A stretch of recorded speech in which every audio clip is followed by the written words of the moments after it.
ഓർമ്മിപ്പിക്കാനായിരുന്നുവോ അല്ലാഹു അവർക്ക് പരീക്ഷണങ്ങൾ കൊടുത്തത്? അതവർ ഓർക്കാതെ വന്നപ്പോൾ ഫതഹ്നാ അലൈഹിം അബ്വാബ കുല്ലി ശൈ, എല്ലാ സുഖങ്ങളുടെയും കവാടങ്ങൾ അല്ലാഹു തുറന്നു കൊടുത്തു.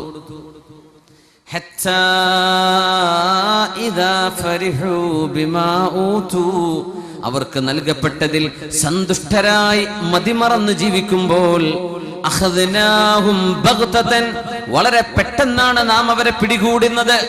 വളരെ പെട്ടെന്ന് അല്ലാഹു പിടിക്കും. ഫഇദാഹും മുബ്ലിസൂൻ, അവർക്ക് പിന്നെ രക്ഷപ്പെടാൻ സാധ്യമല്ല. വളരെ പെട്ടെന്ന് പിടിക്കും. ഇത് അല്ലാഹു ഒരു സമൂഹത്തെ എങ്ങനെയാണ് അല്ലാഹു തർബിയത്ത് ചെയ്യുന്നതെന്ന്, എങ്ങനെയാണ് കൈകാര്യം ചെയ്യുന്നതെന്ന് അല്ലാഹു പഠിപ്പിക്കുന്ന ഭാഗമാണ്. പരീക്ഷണം തന്നെ നന്നായില്ലെങ്കിൽ സുഖം കൊടുക്കുന്നതാണ്. നമ്മൾ വിചാരിക്കേണ്ട സുഖം ഉണ്ടാവുന്നത് അല്ലാഹുവിന്റെ ഇഷ്ടം കൊണ്ടാണ് അല്ലല്ലോ. ഏറ്റവും കൂടുതൽ വിഷമം അനുഭവിച്ചത് മുത്തു റസൂലുള്ളാഹി സ്വല്ലല്ലാഹു അലൈഹി വസല്ലം. ഇന്ന അശദ്ദന്നാസി ബലാഅനിൽ അംബിയാ, അമ്പിയാക്കന്മാർ അനുഭവിച്ച പോലെ പ്രയാസങ്ങൾ നമ്മളാരും അനുഭവിച്ചിട്ടില്ല. റസൂലുള്ളാഹി സ്വല്ലല്ലാഹു അലൈഹി വസല്ലം തങ്ങൾ സയ്യിദുൽ അംബിയാഇ വൽ മുർസലീൻ അനുഭവിച്ചതുപോലെയുള്ള ത്യാഗം നമ്മളാരും അനുഭവിച്ചോ? ഉലിദ യതീമൻ, ജനിക്കുമ്പോഴേ യതീമാണ്. 6 വയസ്സാകുമ്പോൾ ഉമ്മ നഷ്ടപ്പെട്ടു പോയിട്ടുണ്ട്. 40 വയസ്സിന്റെ നുബുവത്തിന്റെ ഘട്ടമെത്തിയപ്പോൾ കടുത്ത പരീക്ഷണങ്ങൾ ഉണ്ടായല്ലോ. അവിടുത്തെ മക്കളിൽ 7 മക്കളിൽ 6 മക്കളെയും സ്വന്തം കൈകൊണ്ട് മറവ് ചെയ്ത ഉപ്പയാണ് റസൂലുള്ളാഹി സ്വല്ലല്ലാഹു അലൈഹി വസല്ലം. ഫാത്തിമ റളിയല്ലാഹു അൻഹ എന്ന ഒരു മോളല്ലാതെ ബാക്കി എല്ലാ ആൺമക്കളും പെൺമക്കളും വാപ്പയായ നബി തങ്ങൾ സ്വല്ലല്ലാഹു അലൈഹി വസല്ലം ജീവിച്ചിരിക്കെ മരിച്ചുപോയവരാണ്. അങ്ങനൊക്കെ അനുഭവിച്ചവർ നമ്മളിലുണ്ടോ? സ്വന്തം എല്ലാ മക്കളും ഒരു മോളൊഴികെ 7 മക്കളിൽ 6 പേരും വാപ്പ ജീവിച്ചിരിക്കെ മരിച്ചുപോയതാണ്. ഹബീബിന്റെ കുടുംബം സ്വല്ലല്ലാഹു അലൈഹി വസല്ലം. അങ്ങനെയൊന്നും നമ്മളാരും അനുഭവിച്ചിട്ടില്ലല്ലോ. സമൂഹത്തിൽ നിന്നേറ്റ പ്രയാസങ്ങൾ വേറെയും. കാലിന്ന് ചോര വന്ന് ത്വായിഫുകാരെറിഞ്ഞോടിച്ചപ്പോഴാണ് അല്ലാഹുവേ ഇലൈക അഷ്കൂ ഖില്ലത ഹീലതി വഹവാനി അലന്നാസ്, അല്ലാഹുവേ എന്റെ പ്രയാസങ്ങൾ നിന്നെ ബോധിപ്പിക്കുന്നു. അല്ലാഹ് വഹവാനി അലന്നാസ്, ഞാൻ നിസ്സാരനായി പോയതും നിന്നെ ഞാൻ ബോധിപ്പിക്കുകയാണല്ലോ. നബിതങ്ങൾ ഹാഷിമിയാൻ, ഒരു ഗിഫാരിയല്ല. നബിതങ്ങൾ മുത്തലിബിയാണ്, മറ്റേതെങ്കിലും ഗോത്രങ്ങളിൽ നിന്ന് വന്നവരോ തെമീമിയോ കൽബിയോ അല്ല. മുത്തലിബിയായ ഹാഷിമിയായ ഖുറശിയായ നബിതങ്ങളെയാണ് കല്ലെടുത്ത് എറിഞ്ഞോടിച്ചത്. ആ സമയത്തും നബിതങ്ങളുടെ ദുആ എത്ര മനോഹരമാണ്. അല്ലാഹുവേ ഇലൈക അഷ്കൂ, എന്റെ പ്രയാസം നിന്നെ ബോധിപ്പിക്കുന്നു റബ്ബേ. ലക്കൽ ഉത്ബാ ഹത്താ തർളാ, നീ ഇഷ്ടപ്പെടുന്നവരെ നിനക്ക് തന്നെയാണ് സ്തുതി. അല്ലാഹ് ഇല്ലം യകും ബിക ഗളബുൻ ഫലാ ഉബാലി, അല്ലാഹുവേ നിനക്ക് എന്നോട് ദേഷ്യമില്ലെങ്കിൽ എനിക്ക് പ്രശ്നമല്ല. ഇല്ലം യകും ബിക ഗളബുൻ ഫലാ ഉബാലി, നിനക്ക് എന്നോട് ദേഷ്യമില്ലെങ്കിൽ അല്ലാഹുവേ എനിക്കത് പ്രശ്നമല്ല. അഊദു ബിനൂരി വജ്ഹികല്ലദീ അശ്റഖത് ബിഹിൽ ളുലുമാത് വസലുഹ അലൈഹി അംറുദ് ദുനിയാ വൽ ആഖിറഹ്, അല്ലാഹുവേ നിന്റെ പരിശുദ്ധമായ വജ്ഹിന്റെ നൂറിനെ മുൻനിർത്തി ഞാൻ ചോദിക്കുന്നു റബ്ബേ, നിന്റെ കോപം എനിക്ക് വരരുതേ അല്ലാഹ്, നിന്റെ ദേഷ്യം എനിക്ക് വരരുതേ പടച്ചവനെ. പരീക്ഷണങ്ങളും വിഷമങ്ങളും എനിക്ക് താങ്ങാവുന്നതാണ്. നിനക്ക് ദേഷ്യമില്ലെങ്കിൽ ഈ ഏറുകൊണ്ടത് ഞാൻ സഹിക്കാൻ പടച്ചവനെ. ഈ അപമാനം ഏറ്റത് ഞാൻ സഹിച്ചോളാം റബ്ബേ, നീ എന്നോട് ദേഷ്യപ്പെടരുത്. ആര് പ്രാർത്ഥിച്ചു? മുത്ത് റസൂലുള്ളാഹി സ്വല്ലല്ലാഹു അലൈഹി വസല്ലം. പരീക്ഷണം വരുമ്പോഴും അങ്ങനെയാണ്. നിനക്ക് ദേഷ്യമില്ലെങ്കിൽ അല്ലാഹുവേ എനിക്ക് പ്രശ്നമില്ല.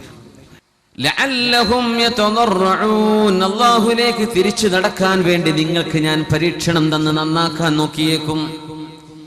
നെറ്റിയിൽ ചോര പൊടിഞ്ഞ് നബിയുടെ മുമ്പിലേക്ക് വരുന്ന സ്വഹാബിയോട് റസൂലുള്ളാഹി സ്വല്ലല്ലാഹു അലൈഹി വസല്ലം തങ്ങൾ ചോദിച്ചുവല്ലോ, എന്തു പറ്റി? യാ റസൂലല്ലാഹ്, നബിയേ, ഇസ്ലാമിലേക്ക് വരുന്നതിന്റെ മുമ്പ് ഞാൻ കണ്ട് പരിചയമുള്ള ഒരു ചെറുപ്പക്കാരി പെണ്ണിനെ വഴിയിൽ കണ്ടപ്പോ ഞാൻ അവളോട് മിണ്ടിയില്ല, ഞാൻ അവളോട് സലാമും പറഞ്ഞിട്ടില്ല. പക്ഷെ അവൾക്ക് എന്നെ അറിയാം, എനിക്ക് അവൾ അറിയാം. ജാഹിലിയത്തിലുള്ള പ്രേമബന്ധമുണ്ട്.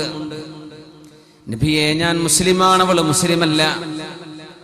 അവളിങ്ങനെ പോകുമ്പോ ഞാനൊന്ന് നോക്കി നബിയെ, എന്റെ കണ്ണുകൾ എടുക്കാൻ എനിക്ക് കഴിഞ്ഞില്ല.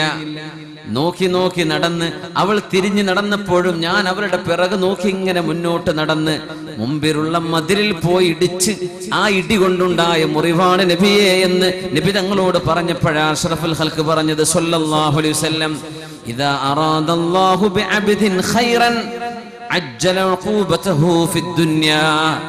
ഒരു മനുഷ്യൻ അല്ലാഹു വലിയ നന്മ ചെയ്യാൻ ഉദ്ദേശിച്ചാൽ ചെയ്തുപോയ തെറ്റുകൾക്കുള്ള ശിക്ഷ ഇവിടെ തന്നെ അല്ലാഹു കൊടുക്കും. അപ്പൊ ആ വന്ന മുറിവ് ആ നോക്കിയതിന്റെ ശിക്ഷയായിരുന്നു.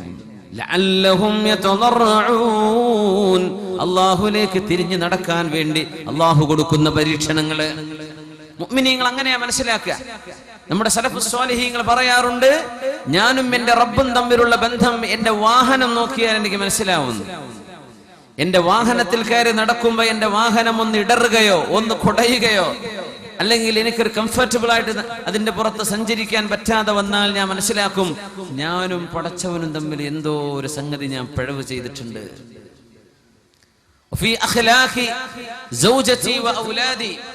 എന്റെ മക്കളുടെയും ഭാര്യയുടെയും സ്വഭാവം കാണുമ്പോ എനിക്ക് മനസ്സിലാവുന്നുണ്ട്, ഞാനും അല്ലാഹുവും തമ്മിലുള്ള എന്തോ ഒരു പ്രശ്നത്തിൽ തകരാറ് സംഭവിച്ചിട്ടുണ്ട്.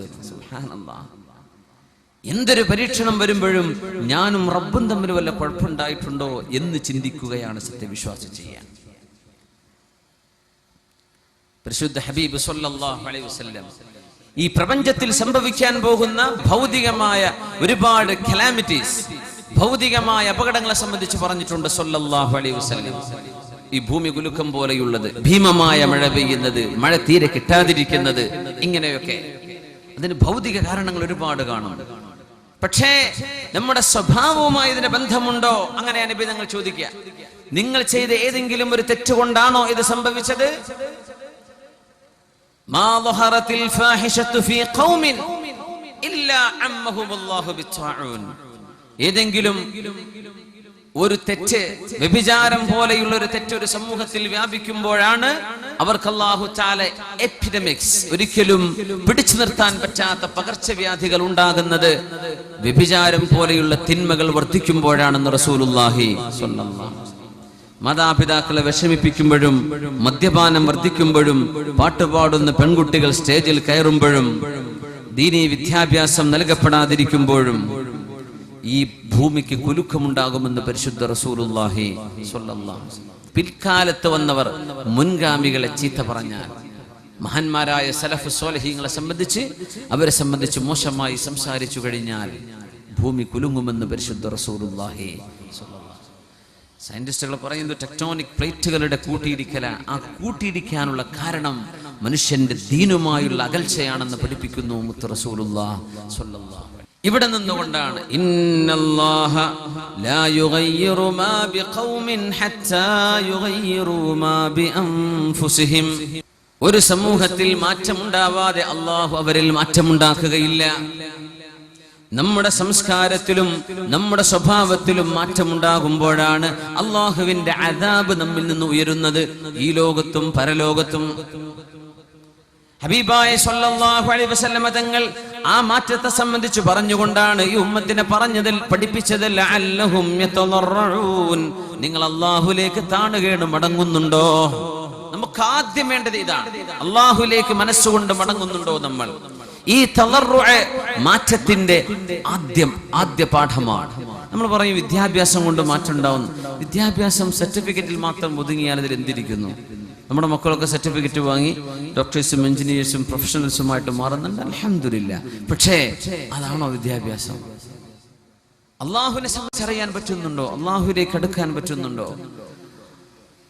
അള്ളാഹുവിലേക്ക് അടുക്കാൻ പറ്റുന്ന വിദ്യാഭ്യാസമാണ് നമ്മുടെ ഇൽമ് എന്ന് പറയാൻ.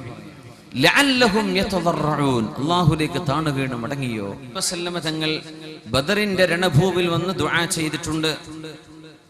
അവിടുത്തെ പരിശുദ്ധങ്ങളായ രണ്ട് കൈകളും ആകാശത്തേക്ക് ഉയർത്തിയിട്ട്, അല്ലാഹുവേ ഇൻ തഹ്ലിക് ഹാദിഹിൽ ഇസ്വാബ ഇൻ തഹ്ലിക് ഹാദിഹിൽ ഇസ്വാബ ഫലൻ തുഅബദ ഫിൽ അർളി അബദാ. അല്ലാഹുവേ, ഈ ചെറുസംഘമെങ്ങാനും നശിപ്പിക്കപ്പെടുകയാണെങ്കിൽ, ഈ ചെറുസംഘമെങ്ങാനും നശിച്ചു പോവുകയാണെങ്കിൽ നിനക്ക് ഇബാദത്ത് ചെയ്യാൻ ആരുമുണ്ടാവില്ല അല്ലാഹ്. ഈ ദുആ ആകാശത്തേക്ക് കൈയുയർത്തി നബി തങ്ങൾ ദുആ ചെയ്തപ്പോ അവിടുത്തെ ഖമീസിന്റെ കുപ്പായത്തിന്റെ കൈ താഴെ ഇറങ്ങി അവിടുത്തെ കക്ഷത്തിലെ വെളുപ്പ് നിറം കാണുമാർ ഹബീബ് ആകാശത്തേക്ക് കൈയുയർത്തിയെന്ന് പരിശുദ്ധമായ ഹദീസുകളിൽ കാണാൻ പറ്റും.